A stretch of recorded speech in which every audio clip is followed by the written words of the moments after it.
Okay, let's jump into this deep dive. We're looking at a pretty intense situation that unfolded recently in Los Angeles. That's right. We've got source material covering protests that started after some ICE raids. Right, immigration and customs enforcement, Exactly. And then a really significant federal response involving troops. which, as you can imagine, caused a huge reaction, lots of political fallout. Absolutely. Our sources here range from BBC News Live reporting, details also mentioned in outlets like the LA Times, New York Times. And we have specific comments pulled from officials, too, right? Like the mayor, the DA. Yep. Mayor Karen Bass, LA's District Attorney Nathan Hochman, even a retired lieutenant general.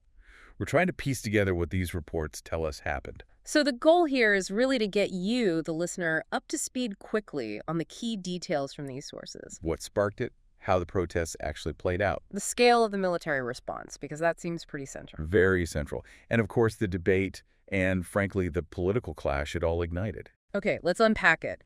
Where do the sources say this all began? It points pretty clearly to actions by IC, the federal agency that handles identifying and deporting undocumented immigrants. And the timing here is important based on the context in the material. Yeah, the sources note this is happening with Trump back in office, having promised mass deportations. Ah, right. And there's data cited from CBS, among others, apparently, showing ICE arrests under him had already topped 100,000 in the second term. Wow. Okay, so a high level of enforcement activity already. Seems so. And then these specific raids in LA happened. When and where exactly did the protests kick off, according to the reports? The sources pinpoint Friday in downtown Los Angeles as the start, directly linked to those raids. And it didn't stay just in LA. No, it spread.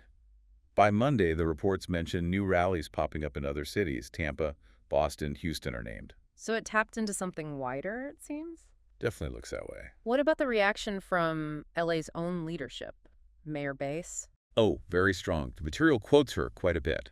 She was urging officials to stop the raids. Stop them outright. Yes, she talked about real fear in the city, described LA as a city of immigrants. That's a powerful statement in this context. It is, and she framed it as Washington attacking our people, our neighborhoods, and our economy. Really direct language. Okay, so protests start Friday, gain momentum, spread a bit, and they continue through the weekend into Monday. That's right, a fourth day by Monday. What was the feel of the protests by then? Still intense? Calmer? Generally calmer than the weekend. That's according to the BBC correspondent Peter Bowes. And sort of corroborated by details mentioned from the LA Times and New York Times in our sources. Okay. By about 11 p.m. local time Monday, things had mostly dispersed, it seems. But calmer doesn't mean no confrontation, right? Yeah. Were authorities still using force? Yes, the sources are clear on that. They mention the continued use of rubber bullets, stun grenades, other non-lethal weapons against protesters. And that led to some serious incidents involving the press. A really key point highlighted in the material. There was apparently footage of police firing towards news crews. Towards the cameras? Seems so. And specific incidents are detailed. An Australian reporter, Lauren Tomasi. I think I read about this. Yeah, hit in the leg by a rubber bullet on Sunday.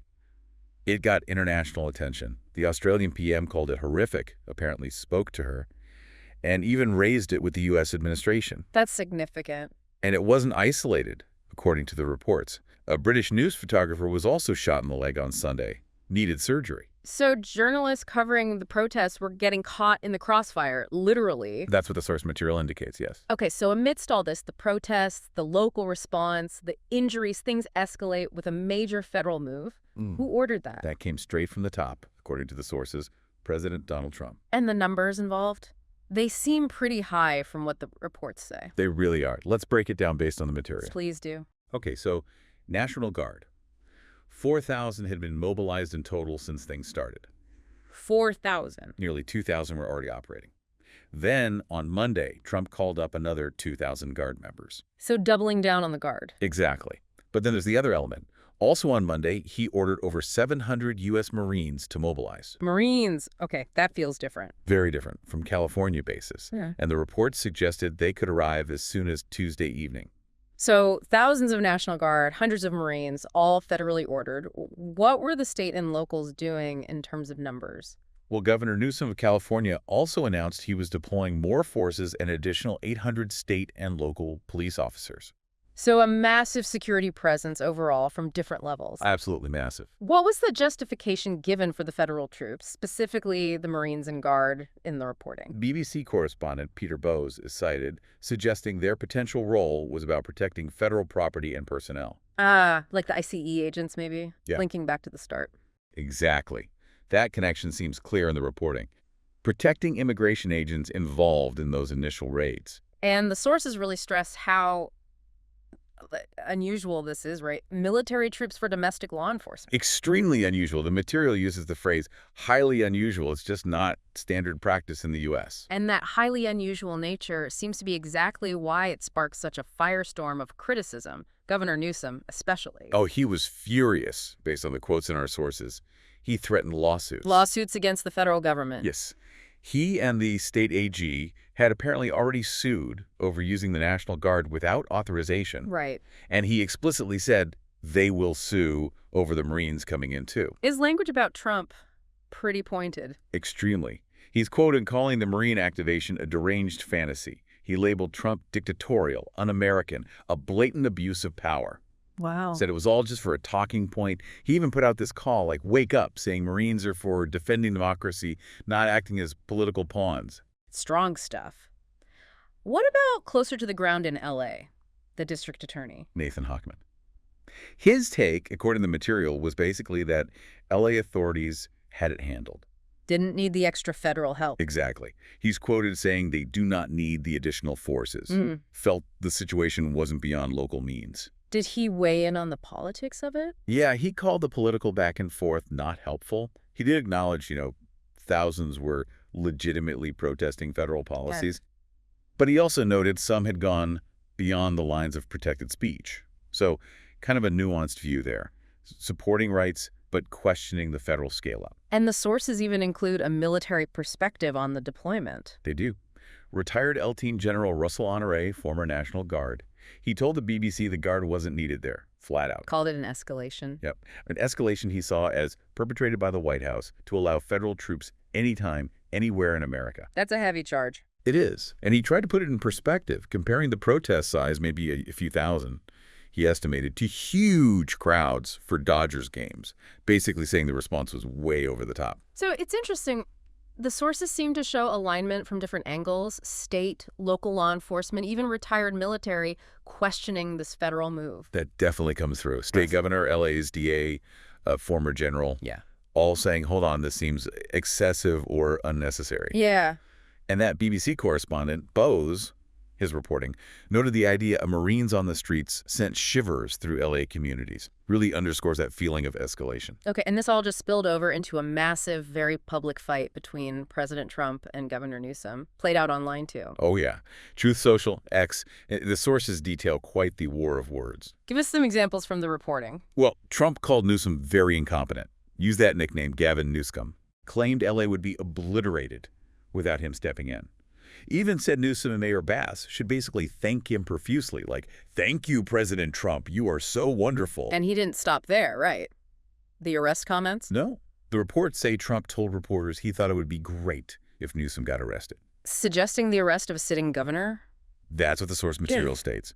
He also accused Newsom of, like, inspiring riots and spitting in the faces of the Guard, and made this threat that protesters will be hit harder than they have ever been hit before. That sounds ominous. How did Newsom respond to the arrest threat specifically? Directly, based on the quotes. He basically said, arrest me. Challenged him. Yeah. Let's get it over, tough guy. Yeah.